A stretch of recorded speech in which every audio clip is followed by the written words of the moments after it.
Welcome back to the channel. Today, we're diving deep into one of the most life-changing books ever written, Man's Search for Meaning by Viktor E. Frankl. This isn't just another self-help book. It's a survival story, a psychological study, and a spiritual guide all rolled into one. Frankl, a psychiatrist and Holocaust survivor, endured the horrors of Nazi concentration camps and emerged with a profound understanding of human resilience. His insights on suffering, freedom, and purpose continue to inspire millions worldwide. In this video, I'll share with you 10 powerful life lessons from the book that can truly reshape how you see yourself, your challenges, and your future. So, let's get started. Summary of the book. At its core, Man's Search for Meaning is Viktor Frankl's testimony of survival and a presentation of his philosophy known as logotherapy. Frankl was imprisoned in Auschwitz and other concentration camps during World War II, where he endured starvation, brutal labor, disease, and the constant threat of death. While many around him perished physically and emotionally, Frankl discovered that those who clung to meaning, whether it was the thought of reuniting with loved ones, unfinished work, or spiritual faith, were more likely to endure suffering. The book is divided into two main parts. The first recounts his personal experiences in the camps. He doesn't dwell on gruesome details for shock value, but rather illustrates how extreme suffering revealed the depths of human nature. He shows that even in the most inhumane conditions, individuals could still choose their attitude and preserve their inner freedom. The second part introduces logotherapy, Frankl's psychological approach. Unlike Freud, who emphasized pleasure, or Adler, who focused on power, Frankl believed the deepest human drive is the search for meaning. Logotherapy is built on three core ideas. 1. Life has meaning under all circumstances, even the most miserable. 2. Our main motivation is to find that meaning. 3. We have the freedom to choose our attitude and our response to whatever life throws at us. Frankl's message is clear. Life is not primarily about avoiding pain or seeking comfort. It's about taking responsibility to respond to life's challenges with courage and purpose. And while suffering is often unavoidable, it can be transformed into triumph if we give it meaning. Now, let's break down 10 life lessons from the book that can help you build resilience and live more meaningfully. Lesson 1. The power of meaning. Frankl observed something remarkable in the camps. People who had a strong why to live for were more likely to survive the how. This echoes the famous words of Nietzsche, which Frankl often quoted. He who has a why to live can bear almost any how. Meaning became the lifeline. Consider the difference between two prisoners.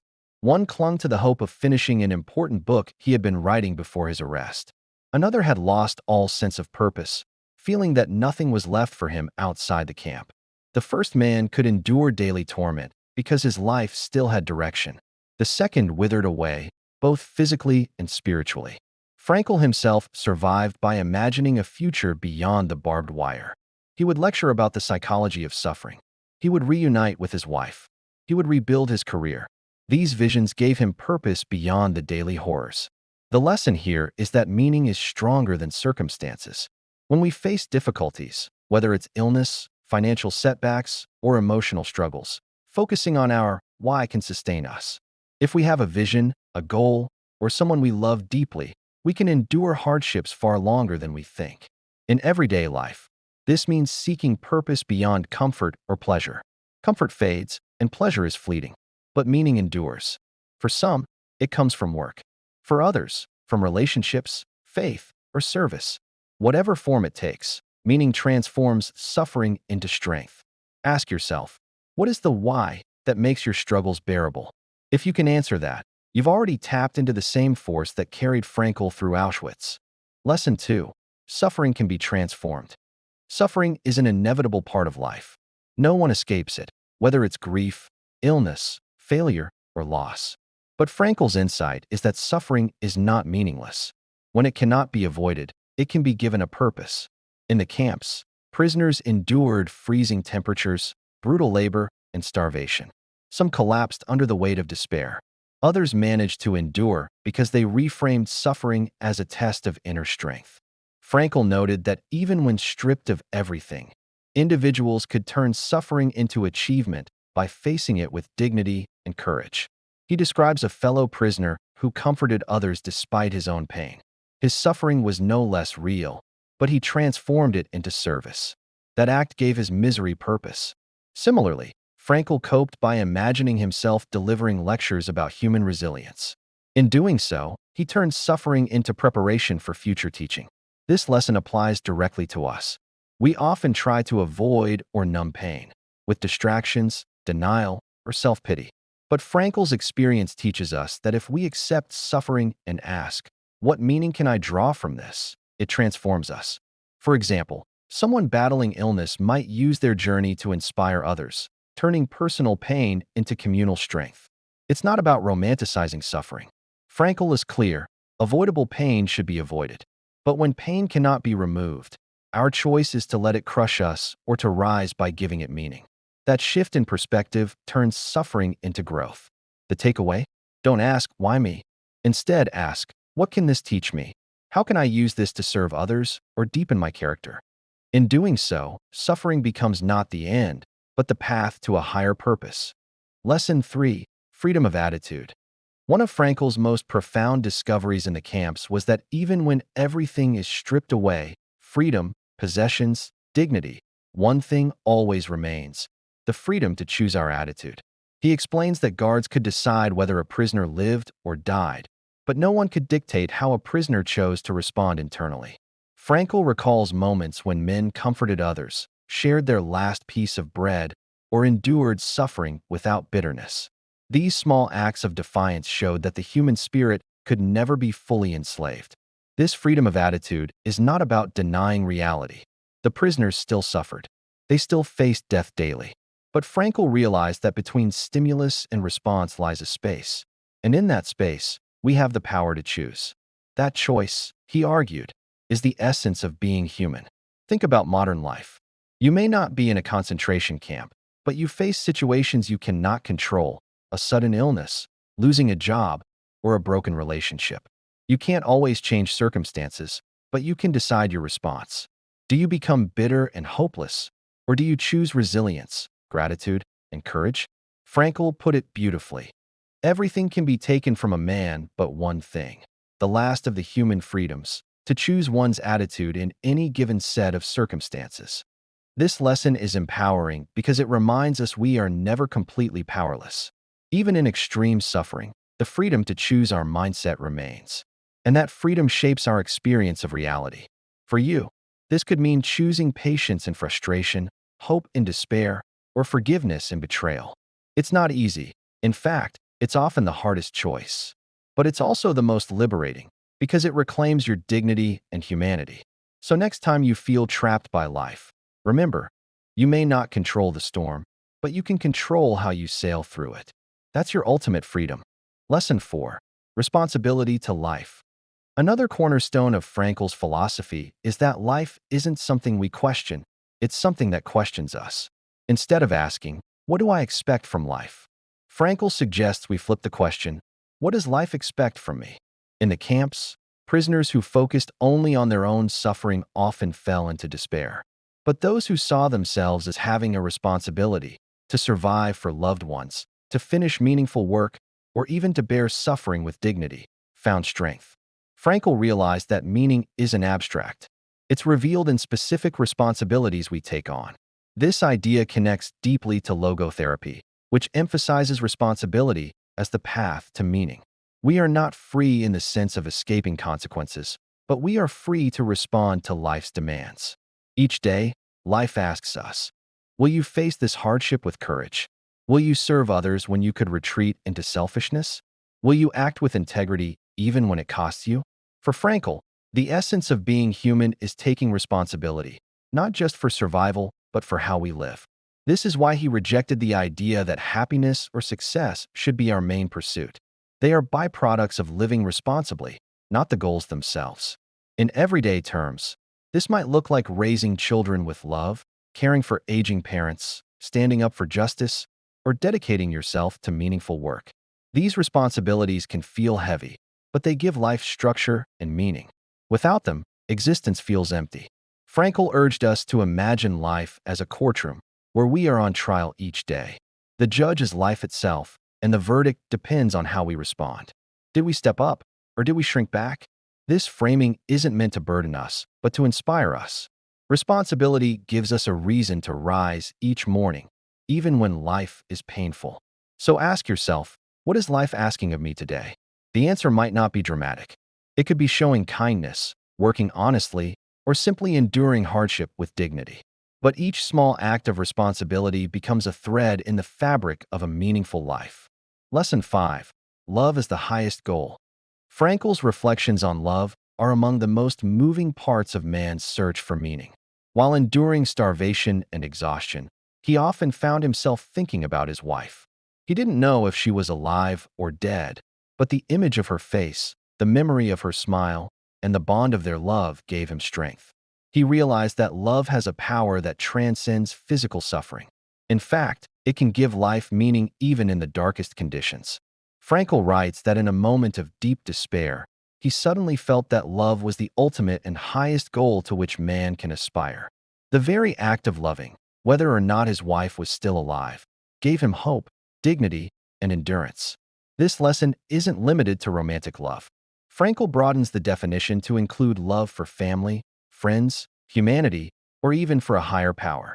Love allows us to rise above ourselves, to connect with something beyond our immediate suffering. It gives us a reason to keep going when everything else is stripped away. In modern life, we often confuse love with fleeting attraction or transactional relationships. But Frankl's experience reminds us that true love is not about possession or conditions. It is about seeing and affirming the essence of another person and being strengthened by that connection, even when separated by distance, time, or tragedy. Think about a parent who works multiple jobs to support their children, enduring exhaustion because their love gives them purpose. Or consider people who devote their lives to caring for the sick, motivated by compassion that outweighs personal comfort. These are examples of how love elevates us and helps us endure suffering. Frankl teaches that love is not only a source of meaning, but the ultimate expression of humanity. In the end, he suggests, it may be love that defines our lives more deeply than achievement, wealth, or even survival. So ask yourself, who or what do you love so deeply that it gives your life purpose? When hardships come, and they always do, that love may become the very thing that carries you through. Lesson 6. Finding purpose in work. Another lesson Frankl emphasizes is the significance of work.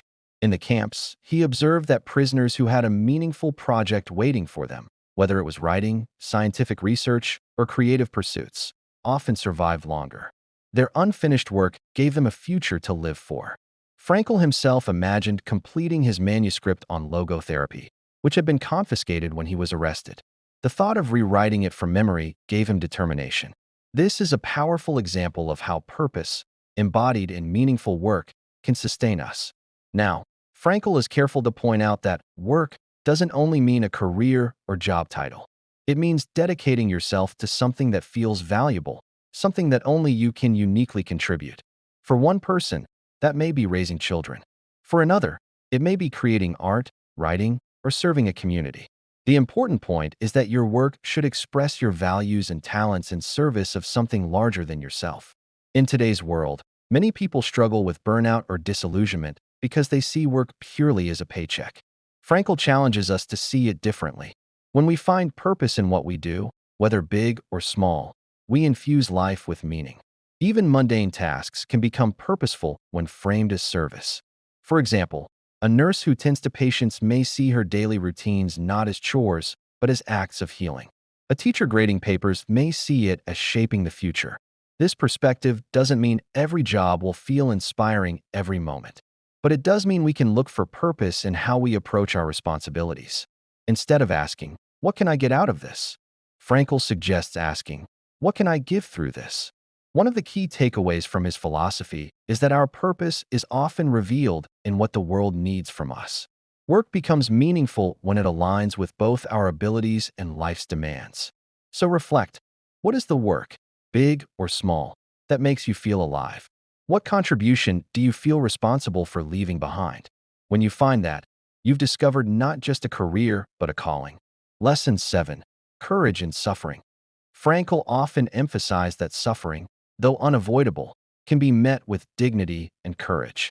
He noticed that even when prisoners were robbed of food, freedom, and health, they could still demonstrate bravery by how they endured pain. This courage transformed meaningless torment into a kind of triumph. For example, he described individuals who faced death with calm acceptance, refusing to let cruelty break their spirit. Others comforted fellow prisoners, sharing their last crumbs of bread even when starving. These acts didn't change their suffering, but they elevated it. Instead of being passive victims, they became active participants in giving their suffering a purpose. Frankl calls this attitude a form of heroism.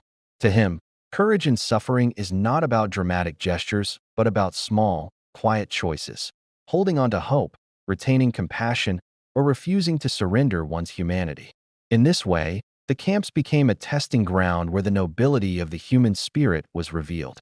In our own lives, courage in suffering may not look like surviving a concentration camp, but it may mean facing illness with grace, grieving without losing faith, or enduring hardship without bitterness.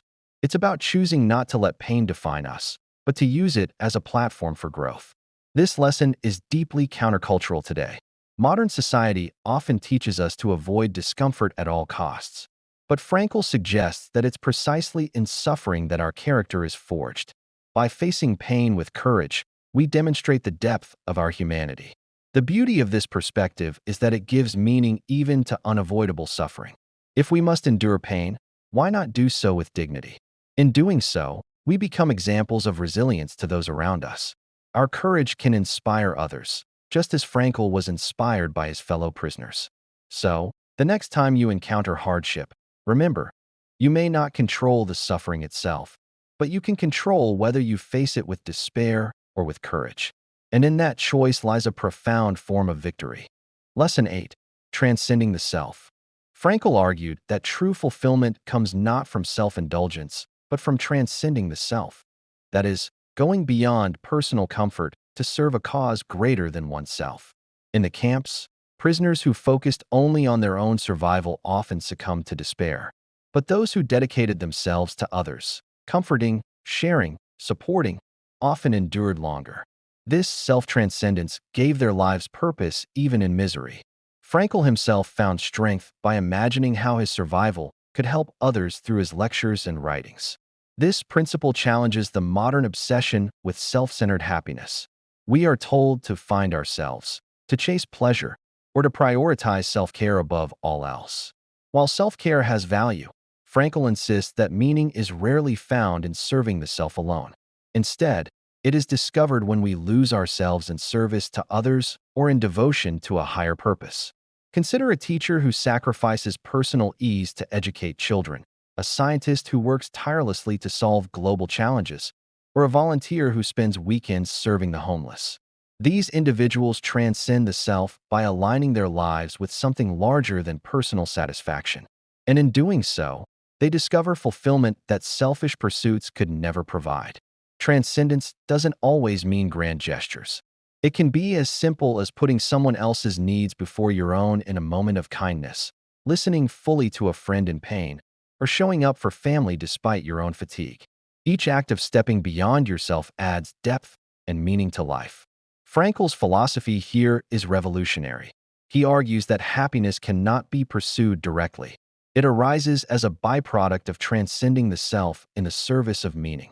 By living for something greater, love, responsibility, contribution, we find joy along the way. So ask yourself, where in my life can I step beyond myself? What cause, person, or principle is worth my devotion? By answering, you not only enrich your own life, but also leave an impact that outlasts you. Lesson 9. The temporary nature of life. One of Frankl's most sobering insights is that life is fleeting. In the camps, death was a constant companion. Each day, prisoners witnessed lives being extinguished without warning.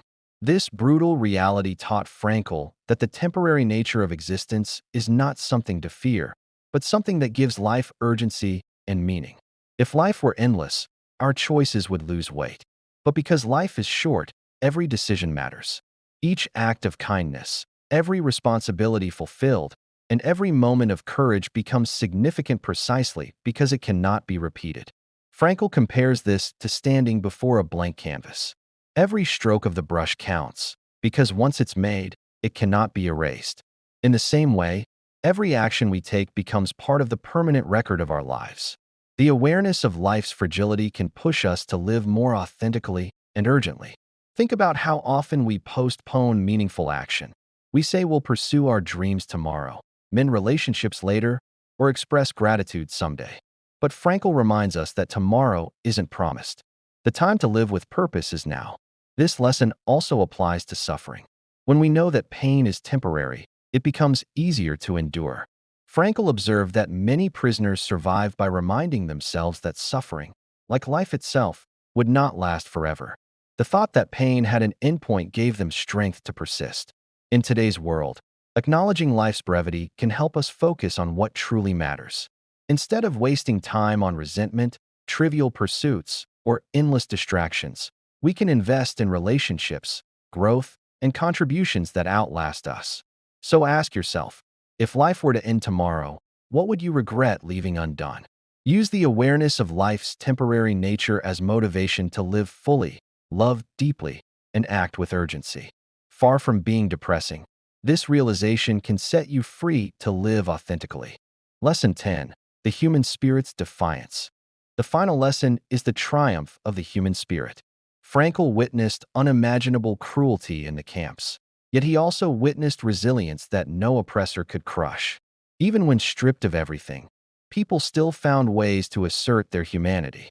He tells stories of prisoners who shared food, who prayed secretly, who comforted others. All small acts of resistance that proved the human spirit could not be defeated. Frankl himself endured by clinging to meaning, imagining lectures he would one day give. These mental and spiritual acts were forms of defiance against despair. This resilience comes from hope. Hope that life has meaning.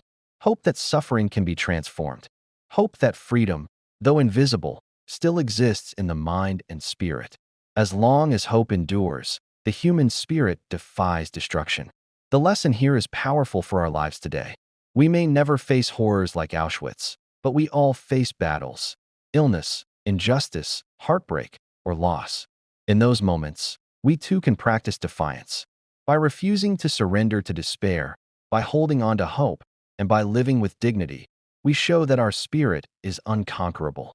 History is full of examples. Nelson Mandela finding strength during 27 years of imprisonment, Malala Yousafzai standing up for education after being shot, or countless individuals who endure tragedy and emerge stronger. Their stories echo Frankl's discovery.